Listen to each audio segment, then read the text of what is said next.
Hello, I'm Dr. Keith Keating, the author of the newly released Trusted Learning Advisor book. The best advice I ever received was from a former boss a few years ago who convinced me after 2 or 3 years to continue my own educational journey and receive my doctorate from the University of Pennsylvania. Ooh, so why did that help you? I mean, you're a smart guy, Keith. You've written a book. I mean, why did you need to continue your education? He told me, and the way that he was pitching it to me was if you believe in yourself and you want to make yourself an even better person, an even smarter person, and open up doors that would not have been otherwise opened, this is the program and the path that you need to take. And my mindset was not there. I was already in learning and development for years, and I thought, well, I'm already in the field. Why do I need to continue my own learning and development? And as I'm saying this, I'm realizing that that's one of the challenges for our industry is that's a mindset that exists, I think, among many L&D practitioners is I'm in learning, so it doesn't actually apply to me. It applies to other people. And that was my mindset for so many years. Oh, wow. That's so interesting. So I, I've seen that mindset. I've heard that mindset. In fact, I've had managers say, "Well, Phil, you read the books for us. You just let us know what you think." And I'm like, "Well, okay, I will, but I don't think that's enough." So you went and got your doctorate. Now that you have that, I mean, do you still stay sharp? What else are you doing to stay on top of the game, Keith? Every day I'm learning. I'm whether it's in my field of practice or just as a human, but I think going back through the doctoral program helped me realize that I needed to also be a lifelong learner and not just be pitching it and practice or preaching it to other people, but it applied to me as well. So the answer to the question is every day is a learning journey for me, and I'm always looking for different opportunities, whether it was learning how to write a book. Now I'm learning how to promote the book once it's published. I'm also now a professor at the University of Pennsylvania as well. So learning how to design programs for this opportunity. So just lots of different ways. Wow. Wow, that's super cool, man. That's quite a transformation, if you will, for you. So congrats on that. One of the transformations in the book that you talk about, which is a fantastic book, by the way. Congratulations to Thank you. you. You're welcome. So with that, one of the big transformations you say early in the book is from order taker to trusted advisor. So let's start with order taker. What does that mean? Why is that a challenge? Good question. Order taker, I would define it as this. When someone else in your organization identifies who, what, where, when, and why a specific learning intervention should occur, they make this decision and then they tell us, hey, we want you to put together a 2-day instructor led course for our salespeople to help them sell better. Or we want you to put together a 30-minute web based training to change this behavior. They're not engaging us or not including us in the discussion in the needs analysis to figure out what is the actual problem we're trying to solve, or does the problem actually exist? Somebody else has already decided all this and they're giving us that order to execute.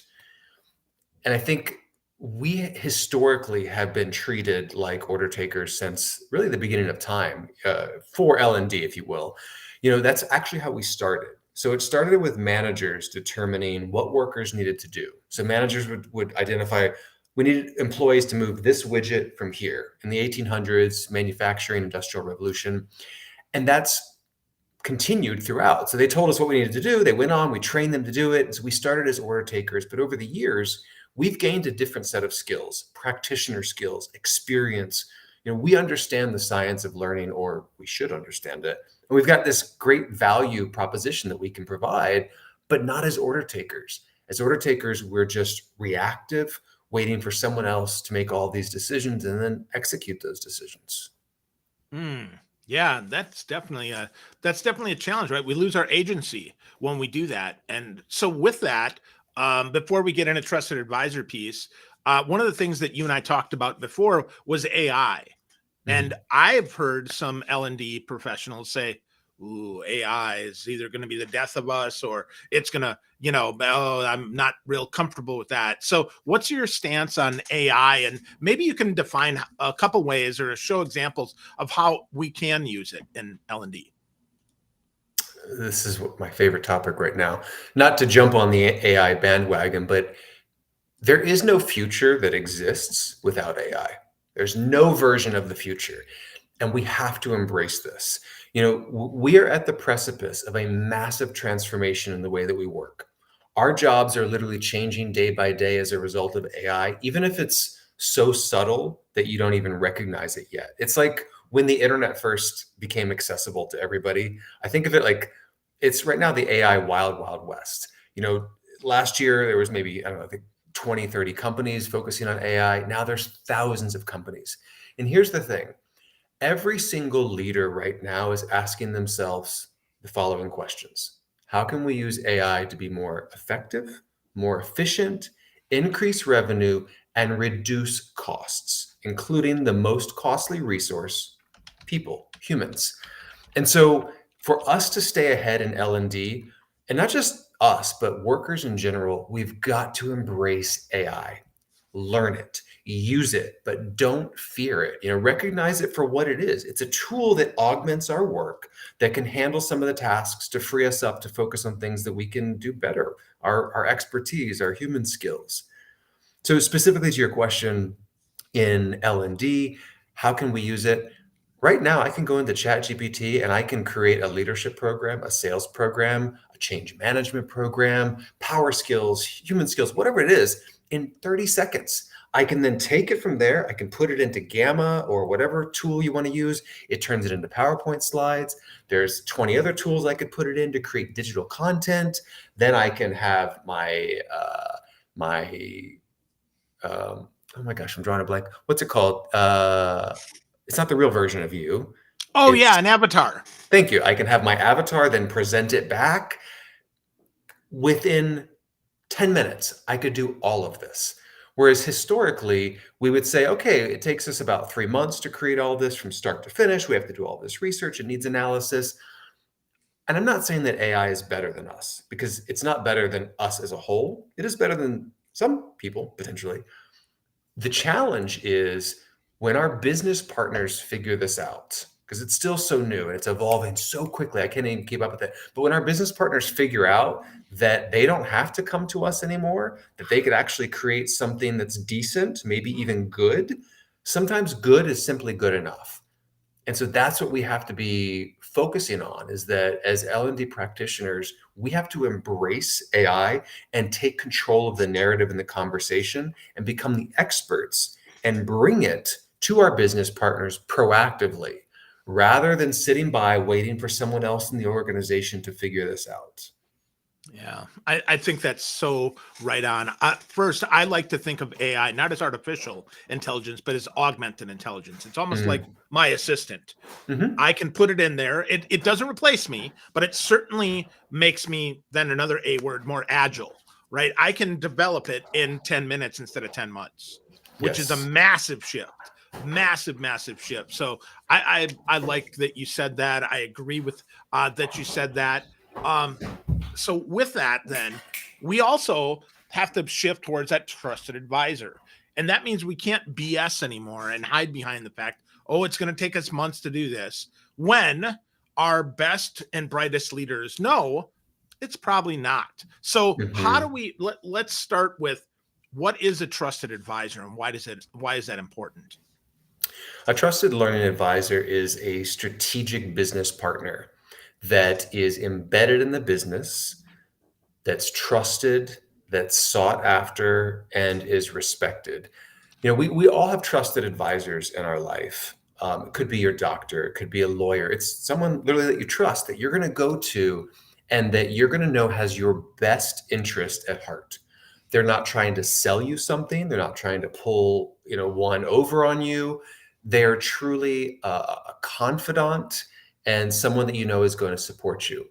We don't have a lot of that in learning and development. I've been on both the vendor side and the customer side, supplier side. I played every different role.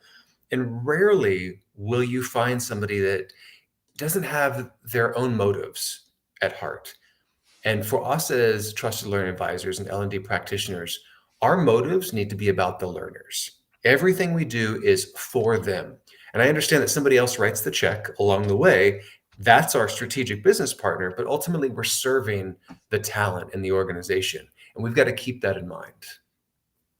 Awesome. Super, super important. I I think that we don't see enough of that partnership.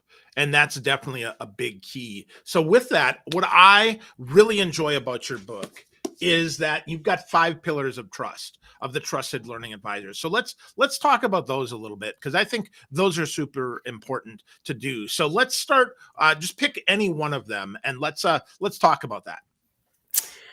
I feel like you're asking me to pick my favorite child. No, I'm not asking your favorite. I'm just asking you one that you want to talk about Okay, today. so let's talk about credibility. Credibility is, I think, such an important factor of building trust. And credibility is about being believable. It's about being authentic, and most importantly, it's about possessing the competency in L&D that provides value to stakeholders. And here's why I position it that way. Our industry is very inclusive. We allow anyone to say, I'm in learning and development. And that means that somebody could have just taken a quick course, maybe read a book, and says, you know what? I'm now an instructional designer. I'm now a trainer. Mind you, I'm not criticizing that because that's how I joined the industry. I had no experience, didn't belong here, but because it is inclusive, it was welcoming, and I now have a career. However, I feel like I'm doing my penance now, and I'm trying to make up for all of the years I wasn't truly credible and I wasn't truly an L&D practitioner by trade. And that's an issue I think that continues to grow. Is on one hand, yes, we're inclusive, anybody can be in the field. On the other hand, when we're not credible, when we don't possess the true competency and skills to drive the value to our stakeholders and talent, we put us at risk, and it makes our stakeholders not trust us. And once that trust is broken, there's a ripple effect across the organization and then ultimately across the industry. And that's what keeps us in that order taker mindset. For you, what do you think credibility means to you? Well, so credibility, education, certainly. Folks look and they want to see, did you get some tickets punched?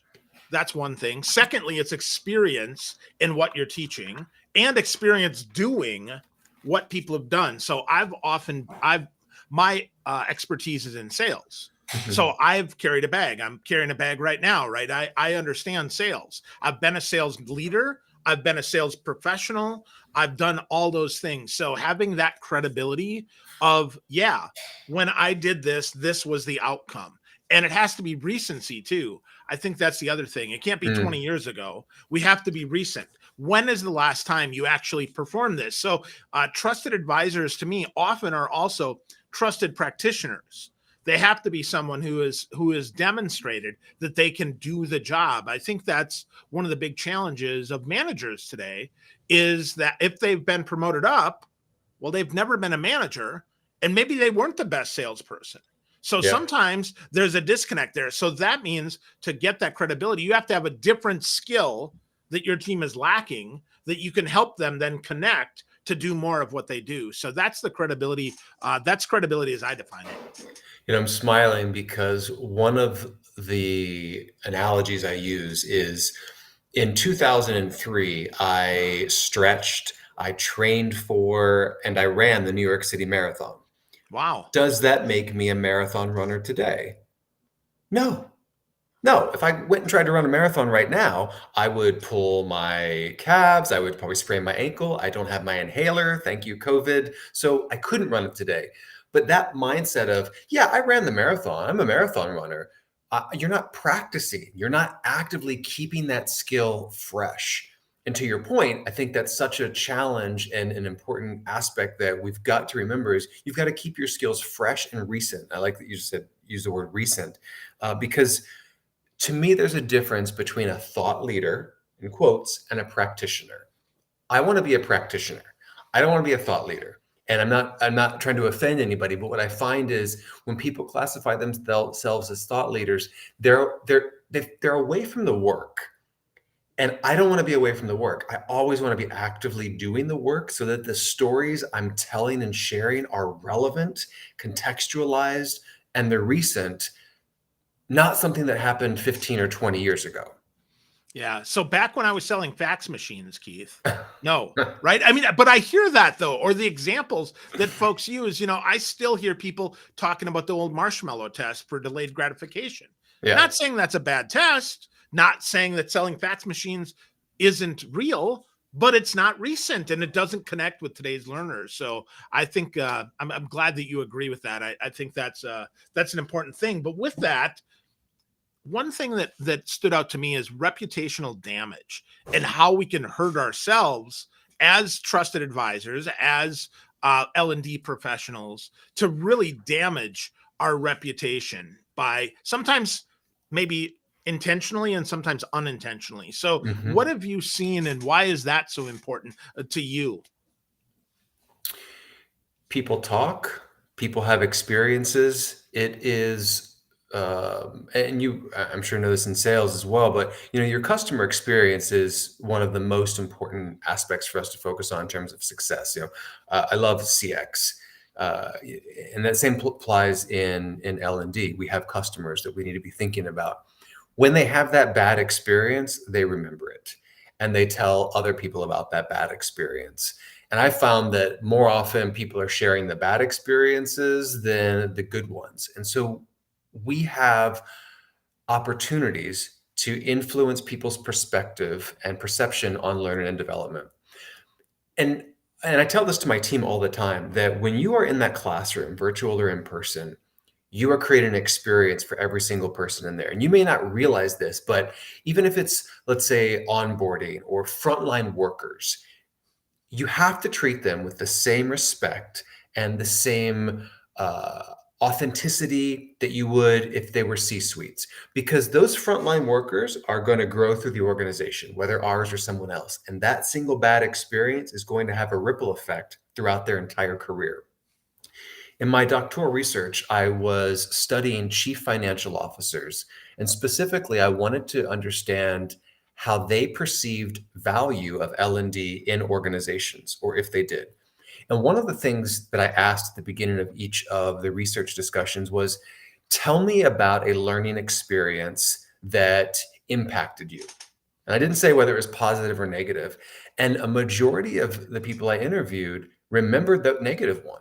And they remembered it either in university or somewhere in their career. They were like, yeah, I attended this really horrible training once, and I just didn't go back to training anymore after that.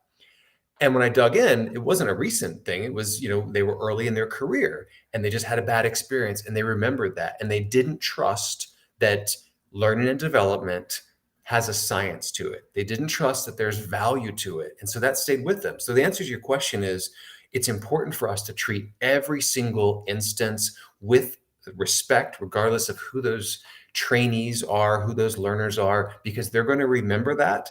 And at some point, that's going to potentially influence their decision down the road, whether or not they want to invest in learning and development or whether they believe that there's value there. Wow. Wow, that makes so much sense. I worked for a CFO who found zero value in training, and I was like, really? Like, the guy had a master's degree from Harvard and a bachelor's from a prestigious university, military veteran, really smart guy, or so I thought, and then didn't trust anything, didn't want to invest, didn't want to do any of this stuff, and I'm like, wow, why is that? And likely, because he never let me get close enough to find out, likely it was because he had a bad experience. Likely it was because he had something. Yeah, to that point, and to the listeners, what I would encourage you to do, because I didn't do this either, but consider the CFO one of your stakeholders. We often do not. And that was something else I uncovered in my research was the CFOs were saying, don't just send me your Excel spreadsheet with your ROI data when you're looking for more money, because the way that you calculate ROI does not translate to the way that we calculate it in the field of finance. And so those numbers really are meaningless to me. Build a relationship with me. Bring me the qualitative data as well. Tell me the stories. Tell me how you are actually impacting, who you're impacting, why it was impactful. Don't just send me a spreadsheet. And it was such an aha moment for me because I grew up in this industry fearing the CFO.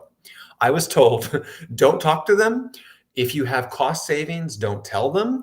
If you have ROI data, don't share that with them, because if you share with them cost savings, they're going to reduce your budget. If you share with them ROI results, they're going to expect you to be able to replicate that over and over again, which we often can't.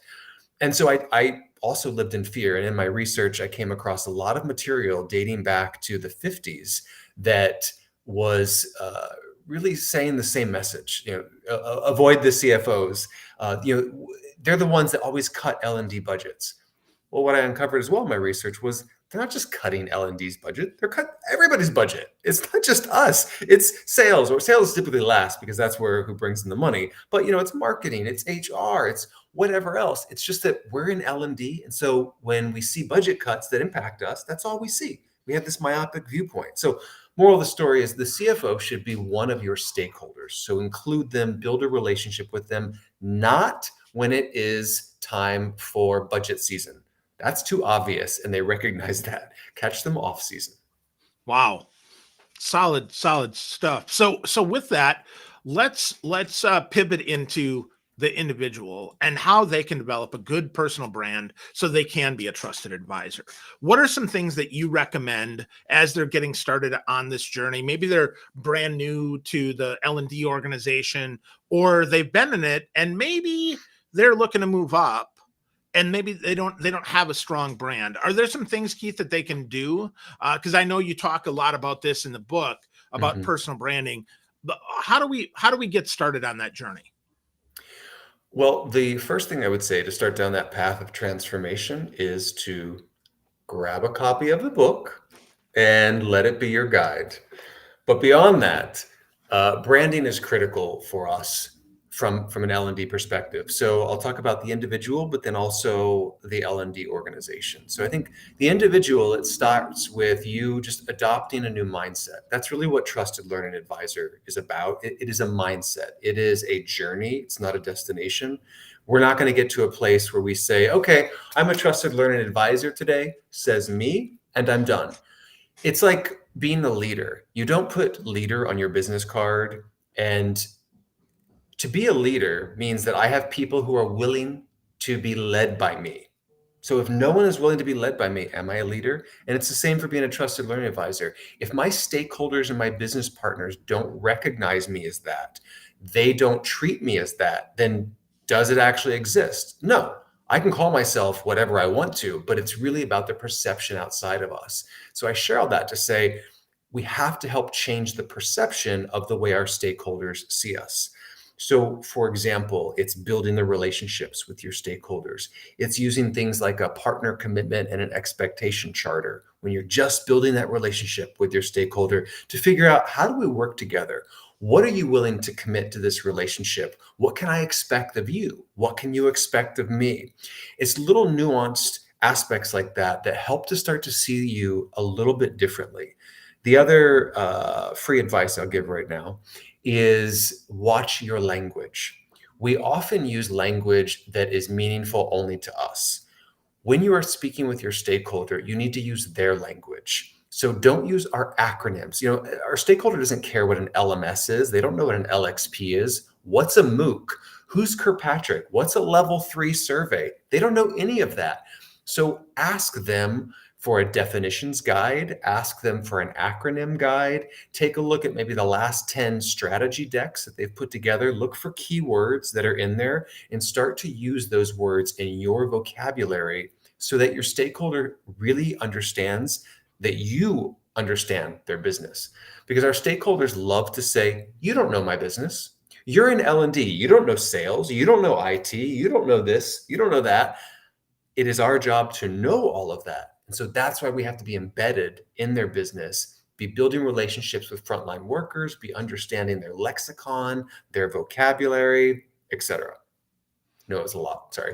No, that's great. That's great. It's a few steps. Certainly recommend getting a copy of the book, The Trusted Learning Advisor. You can certainly do that at thetrustedlearningadvisor.com. You can get to know Keith more at keithkeating.com. But Keith, if you have one more thing, one more bit of wisdom that you'd like to impart on our L&D friends, maybe it's about AI, maybe it's about being a better partner or whatever it is, what would that be? Research. Do your research. One of the best pieces of advice I could give is our job is to make our stakeholder the hero of their own story. It's not to make ourselves look good. It's to make them look good. We're here to support them. And oftentimes our stakeholder is also an order taker. Somebody else made a decision to somebody else. They told them, they're telling us. And so as you're working with them, keep that in the back of your mind. But one of the tools that you can use is research, so that it's not Keith saying something and it's not the voice of Keith, but rather I am a conduit for the data that already exists. For example, World Economic Forum, McKinsey Global Institute. These are industry research firms that can provide rich data that you can then bring into the conversation to help you try and validate the point that you may be trying to prove, whatever it is. I use research. I use other people in my network that aren't necessarily part of the organization, but I bring them into these conversations. Moral of the story is, it's not about me as an individual, because you can argue against my word, my voice. But when we bring in data to really back up what it is that we're trying to say, the change of the behavior that we're trying to implement in our organization, it makes for a much stronger business case. Yeah, that's great. Research outside the organization, outside of yourself, and bring that in. It's one of the reasons why I do the podcast that I do, because I get to spend time with smart folks like you who sometimes validate my thinking and sometimes challenge my thinking. And I love that. That's super good. So again, friends, if you're listening and you're watching, The Trusted Learning Advisor is a great book. Lots of tools, lots of techniques, insights into ROI, insights into AI, lots of great stuff. Again, go to keithkeating.com, just like it sounds, KEITHKEATING.com, and get to know Dr. Keith Keating. His book is fantastic, and he's got a lot more insight than he just shared today, but I'm super grateful that he shared what he did. Thanks, Keith.